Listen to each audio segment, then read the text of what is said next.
Village council নির্বাচনই হোক কিংবা ADC নির্বাচন, সেজন্য আমরা প্রস্তুত রয়েছি। এগুলি আমরা ফেস করব, এজন্য কোনো সমস্যা নেই বললেন মুখ্যমন্ত্রী ডক্টর মানিক সাহা। বুধবার বিজেপির প্রদেশ কার্যালয়ে জনজাতি মোর্চার রাজ্য, জেলা, ব্লক, মণ্ডল স্তরের নেতাদের উপস্থিতিতে এক আলোচনা সভার আয়োজন করা হয়। সেই আলোচনা সভার প্রাক্কালে সাংবাদিকদের প্রশ্নের জবাবে মুখ্যমন্ত্রী আরও বলেন, ইলেকশনের বিষয়ে এই বৈঠক নয়, মূল উদ্দেশ্য হচ্ছে জনজাতিদের কি কি সমস্যা রয়েছে সেগুলি সমাধানের লক্ষ্যে আজ এখানে আলোচনা হবে।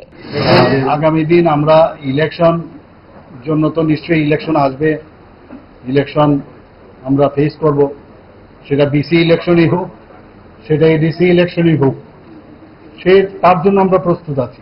আমরা এর জন্য কোনো সমস্যা নেই, কিন্তু ইলেকশনের জন্য এই বৈঠক না।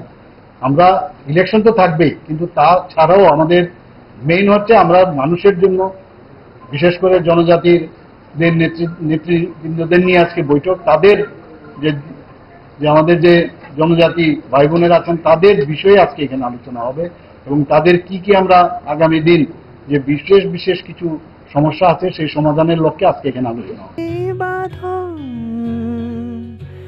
আপনার চেয়েও আপন জুড়ে থাকে বাঁধন,